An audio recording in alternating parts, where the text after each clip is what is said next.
Soy Juan Fernando Grugue, abogado, constitucionalista, profesor de la Universidad Nacional de Córdoba, especialista en Derecho Público y en Derecho Parlamentario.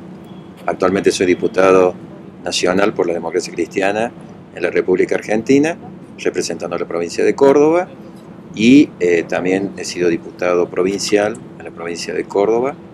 Actualmente también me dedico a todo lo que es el ámbito de la investigación académica, en el área de lo que es el derecho parlamentario y sobre todo también en aspectos que hacen al derecho público.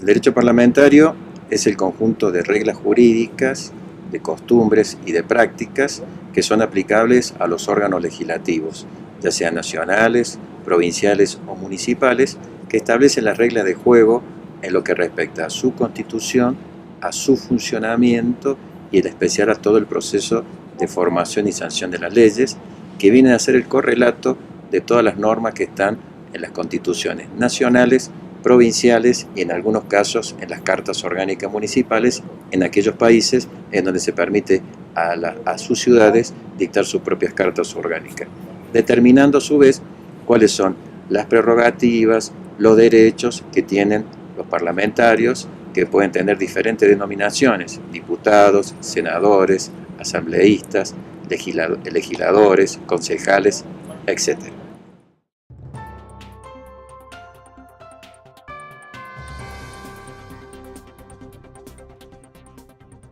En la República Argentina existen 3 órbitas de gobierno: el gobierno federal, el gobierno provincial y los gobiernos municipales. En el gobierno federal tenemos el Congreso de la Nación, que es un sistema bicameral, está integrado por 2 cámaras, la Cámara de Diputados y la Cámara de Senadores o el Senado.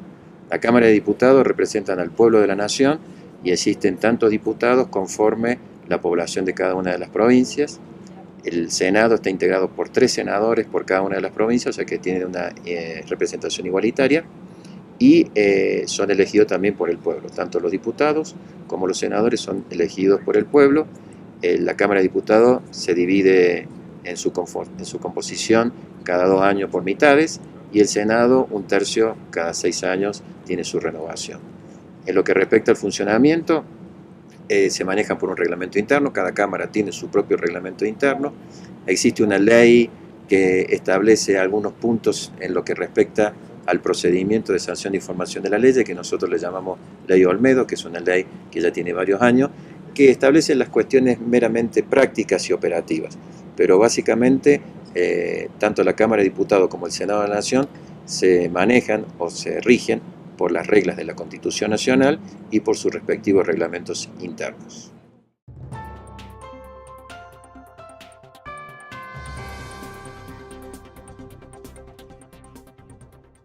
A nivel nacional es el presidente de la Nación y son los diputados y senadores nacionales. A nivel de las provincias existe la posibilidad también que, por ejemplo, el Poder Judicial, o sea, los miembros del máximo tribunal provincial, que se llama Tribunal Superior de Justicia o Corte Suprema, puedan presentar proyectos de leyes sobre temas relacionados a la organización de la justicia, más allá también de la iniciativa popular que señalamos recién como mecanismo, pero el resto solamente tienen iniciativa legislativa, los que mencionamos recién. República Argentina y por imperio de nuestra Constitución Nacional, el pueblo puede presentar iniciativas legislativas, para lo cual tiene que reunir ciertos y determinados requisitos, que son, por ejemplo, un número de firmas que avalen la iniciativa, el proyecto de ley que tiene que elaborarse conforme los reglamentos internos de la Cámara, o sea que respete la técnica legislativa, que consiste en tener una fundamentación y tener un articulado. Hay materias que no pueden ser objeto de iniciativa popular, como por ejemplo la materia presupuestaria, la materia tributaria, una ley que establezca, por ejemplo, la ejecución de una obra, pero no se diga de dónde salen los recursos. Son reforma constitucional, tampoco pueden ser motivo de iniciativa popular. Hay un proceso para llegar a concretar esta presentación. Nuestra Constitución exige mínimamente el 3% de firmas de todo el electorado del país, y esas firmas tienen que ser representativas de las diferentes provincias, y existe un organismo que es el Defensor del Pueblo de la Nación, que es el que va a controlar, primero, que reúna los requisitos técnicos y legales y constitucionales de la presentación, y después va a ser la Cámara Electoral Nacional la que a través de un sistema de muestreo va a determinar que se cumple con el porcentaje exigido por la Constitución, y además que las firmas son verídicas, o sea que no haya habido falsificación de las firmas por parte de aquellos que son los promotores de la iniciativa popular. La Constitución establece que el Congreso está obligado a tratar esa iniciativa popular en el término de un año, pero no establece ningún tipo de sanción con respecto a si no se trata. Eso es una falencia de nuestro sistema nacional. A nivel municipal existe también la iniciativa popular, y hay algunos municipios en donde, por ejemplo, a falta de tratamiento del proyecto de ordenanza, en este caso municipal, transcurrido un año, se da por aprobado fictamente el proyecto.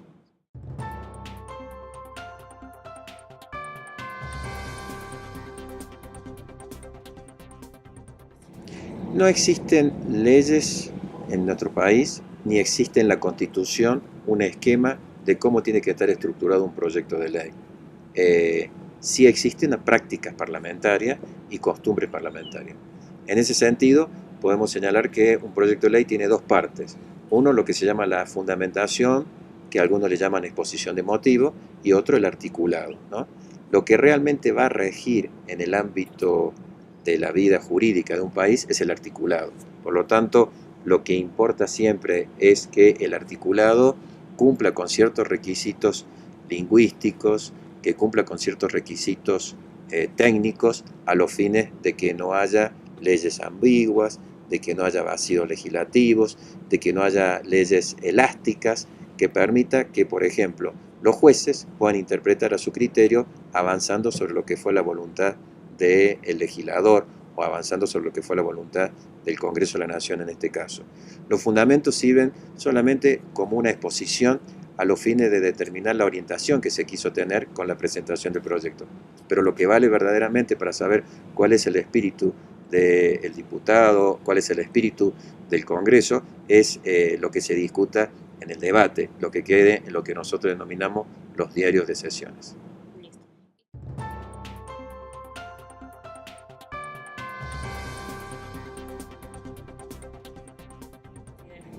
Bueno, en principio tenemos que señalar que toda técnica legislativa, que es lo que trata la materia específica en este punto de la preparación de un proyecto de ley, tiene dos partes: la técnica legislativa formal y la técnica legislativa material. La técnica legislativa material pasa por eso, por la etapa de la indagación, de la investigación, que significa recabar datos de la realidad, determinar el sentido y el por qué se va a tomar una iniciativa legislativa, se va a presentar una iniciativa legislativa. Y en eso es importante elaborar un diagnóstico de la realidad, porque toda ley viene a regular los derechos constitucionales y a limitar los derechos constitucionales, frente a una necesidad. Si no hay una necesidad, obviamente que no hace falta una regulación jurídica. Por lo tanto, lo primero que hay que hacer es identificar la necesidad. Identificar la necesidad, empieza la tarea de recabar datos. Los datos pueden ser de diferentes fuentes. Uno, directo, con aquellos ciudadanos implicados, a través de las técnicas de recolección de datos, que pueden ser encuestas, que pueden ser entrevistas. La otra es recabar a la documentación respectiva, buscar antecedentes, porque obviamente puede que haya sucedido en otra época esa necesidad y haya habido presentaciones efectuadas por otros legisladores en otros momentos y que no han sido tratados a lo largo de la historia, como también la documentación que puede estar en los archivos públicos, en aquellos archivos también que tengan asociaciones intermedias o privados que pueden ser útiles para su conocimiento. Después hay que conocer qué pasa en otra parte del mundo, porque muchas veces la pólvora ya está inventada, como decimos normalmente, y por lo tanto hay que ver qué ha sucedido en otras partes del mundo, no corriendo el riesgo de copiar, porque ahí está el error, ¿no? O sea, la mala técnica legislativa es copiar, porque todo producto legislativo es producto de una realidad concreta, y no necesariamente esa realidad concreta, a cual tuvo una solución legislativa, sea la misma a la cual yo quiero atacar en mi sociedad, ¿no? O encarar en mi sociedad.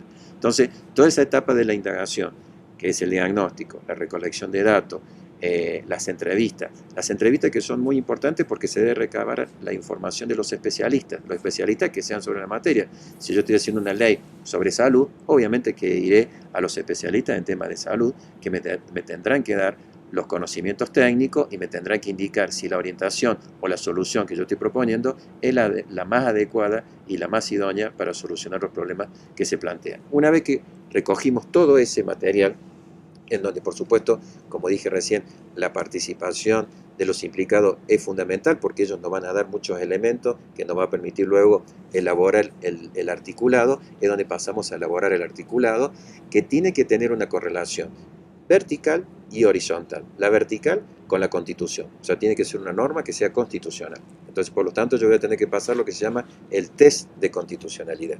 Si el proyecto que yo estoy haciendo tiene o no cabida en el ámbito constitucional, si no choca con alguna norma constitucional. Y horizontal, porque existen leyes que van a ser motivo o de modificación o de sustitución o de supresión, o sea, van a estar rozadas por la nueva ley que yo voy a introducir y por lo tanto tengo que ver que haya una complementación y no una superposición, porque cuando hay superposición van a ser los jueces los que van a tener que resolver y eso obviamente no es de una buena técnica legislativa.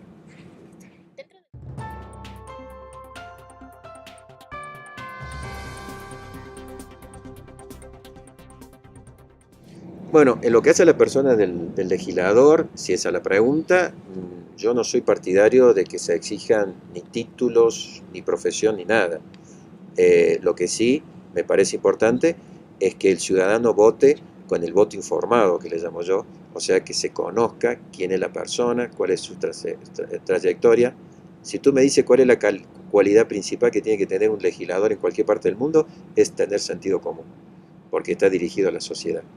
Por lo tanto, el sentido común lo puede tener un profesor universitario, lo puede tener un chofer de un bus, lo puede tener un vendedor ambulante o lo puede tener un científico. Lo importante es que tenga ese sentido común, porque la ley está dirigida a la sociedad, a la gente. No está dirigida ni para los libros, ni para los jueces, ni para los abogados. Por lo tanto, las leyes tienen que ser claras. Cada artículo tiene que ser de fácil lectura para el ciudadano. ¿Por qué? Porque en todos nuestros sistemas normativos, y sobre todo en Latinoamérica, los jueces presumen que el ciudadano conoce la ley.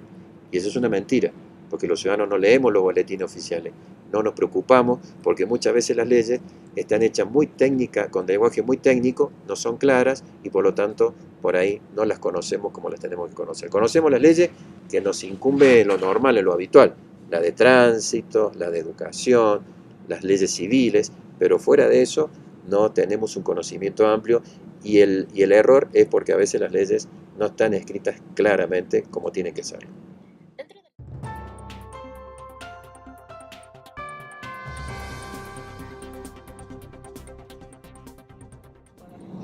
Yo creo que es muy importante ambas funciones. La función de legislar, por supuesto, porque estamos transformando una sociedad. La sociedad se rige por leyes. El Estado de Derecho establece que son las leyes las que limitan los derechos de los individuos. Por lo tanto, allí la responsabilidad es muy importante.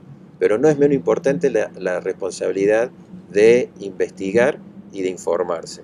Y cuando hablamos de investigar y controlar, no solamente controlar al Ejecutivo, no solamente controlar a los jueces, no solamente controlar a los órganos de control que tiene también extrapoderes, como por ejemplo la Defensoría del Pueblo, la Contraloría en el caso de ustedes, en el país nuestro la Auditoría General, sino también controlar de qué manera las leyes en la sociedad está impactando bien o mal.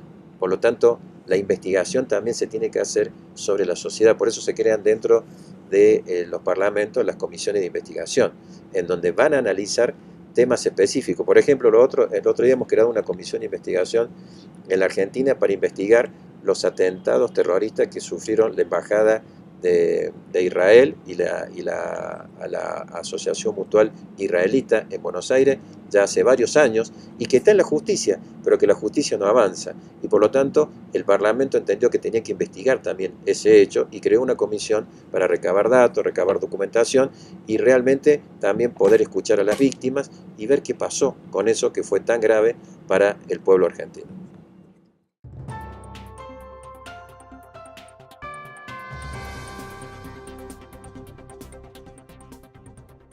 En mi país, la Cámara de Diputados tiene un presidente que es elegido por los mismos pares, o sea, los diputados nos reunimos una vez al año en una sesión preparatoria, elegimos al presidente, tiene un vicepresidente, un vicepresidente primero, vicepresidente segundo y vicepresidente tercero. Esas son las autoridades, digamos, que conducen el debate y que manejan la administración de lo que es la Cámara de Diputados. El Senado está presidido naturalmente por el vicepresidente de la Nación, que en este caso es una mujer, una vicepresidenta, y tiene un presidente provisorio y también vicepresidentes en ese orden de escalonamiento. Generalmente las vicepresidencias se la dan a los bloques de oposición, o sea que no responde solamente al bloque oficial. Tradicionalmente el presidente de la Cámara de Diputados responde al oficialismo, o sea, al mismo partido político del presidente de la Nación. ¿Por qué? Porque en mi país está el orden sucesorio hecho presidente, vicepresidente, presidente provisorio y presidente de la Cámara de Diputados. O sea que en definitiva tiene que tener una misma dirección. Después, por supuesto, el presidente está asistido por secretarías administrativas, secretarías parlamentarias, secretarías de presupuesto, secretarías que manejan todo el tema de bibliotecas. O sea, tiene una serie de funcionarios que son los que asisten, secretaría de comisión, que asisten al presidente y que asisten a los diputados. Y a su vez, la Cámara se divide en comisiones. ¿Qué son estas las comisiones? Son comisiones en donde se van a debatir los proyectos según la materia, ¿no? Hay una comisión de presupuesto, hay una comisión de relaciones exteriores, hay una comisión de comunicaciones e informática, de la cual yo soy presidente actualmente de esa comisión. La presidencia dura generalmente 2 años, 2 periodos, después se puede ser reelecto. A los presidentes lo eligen las mismas cámaras, a los presidentes de las comisiones. Está la Comisión de Legislación General, la Comisión de Legislación Penal, la Comisión de Legislación del Trabajo, la Comisión de Legislación de Familia, la Comisión de Medio Ambiente y Saneamiento. O sea, depende de la materia, se divide la comisión. En esas comisiones va a estar reproducida las mayorías que tiene la Cámara en la integración de los cuerpos. Hay comisiones que tienen 15 miembros, otros 21 miembros, otros 23 miembros, otros 30 miembros, todos diputados que van a tener la misma cantidad de diputados en proporción a las mayorías que tienen en el plenario de la Cámara. Las comisiones pueden actuar en su conjunto, por lo tanto puede haber comisiones bicamerales, esas son las comisiones permanentes. Eso no quita que se puedan crear comisiones especiales, transitorias, que puedan trabajar en función de los objetivos que se persiguen. Decíamos que esas comisiones pueden trabajar en forma simultánea, con lo cual hay plenario de comisiones, y puede haber comisiones bicamerales, o sea que una comisión que esté integrada por diputados y senadores. El Senado también está dividido, hay comisión de asuntos constitucionales, por ejemplo, que trata todo el tema relacionado a reforma constitucional o aspectos que hagan a la Constitución propiamente dicha, ¿no? Pero la función que cumplen estas comisiones es la discusión técnica y política de la comisión, se saca un dictamen si se logra la mayoría, y ese es el dictamen que luego es puesto a consideración de la Cámara en su conjunto, que se denomina plenario, y bueno, y ahí sigue la suerte de la aprobación o el rechazo.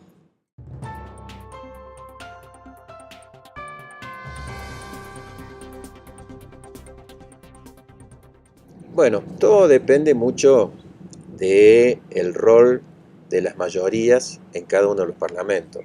En el caso de la Argentina, que se cambió la conformación de la Cámara en el 2015, a fines del 2015, tenemos la posibilidad de que hoy tenemos una Cámara de Diputados donde ningún bloque tiene mayoría, con lo cual la actividad parlamentaria en nuestra Cámara de Diputados es mucha, porque hay que consensuar.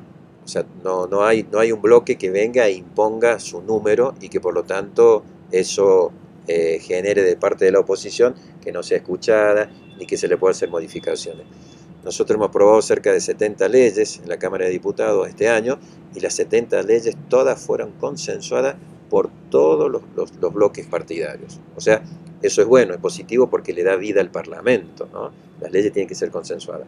Lo negativo es cuando existe una mayoría automática, como le llamamos nosotros, en donde en una asamblea legislativa, en una asamblea nacional, o en la Cámara de Diputados, o en un Senado, existe un número de legisladores o asambleístas que responden al gobierno de turno y que tienen la mayoría suficiente como para imponer su voluntad a pesar de todos los planteos que pueda hacer la oposición. Eso no es sano, eso no es positivo. Y no atenta contra la gobernabilidad el hecho de que haya varias fuerzas políticas que tengan equidistancia, porque lo que vale es la responsabilidad de cada uno de los legisladores, y la función legislativa es eso, trabajar para hacer buenas leyes, no para ser una escribanía de lujo, un notariado de lujo del Ejecutivo de turno, que manda los proyectos y lo único que hace la Asamblea es convalidarlo. Eso no es bueno, no es positivo, porque muchas veces el Ejecutivo tiene intenciones propias que no coinciden con la mayoría de la sociedad, en su caso, y son los parlamentarios los que realmente representan a todos los sectores de la población que han tenido los votos suficientes para poder estar allí, los que tienen que discutir la mayoría de las leyes. Por eso, el votar por un asambleísta, el votar por un diputado, por un senador, es una forma también de que yo tenga un representante que exprese mi idea, exprese mi voluntad y que discuta con el resto de los representantes de los otros ciudadanos que tienen otra idea y que expresan otras voluntades.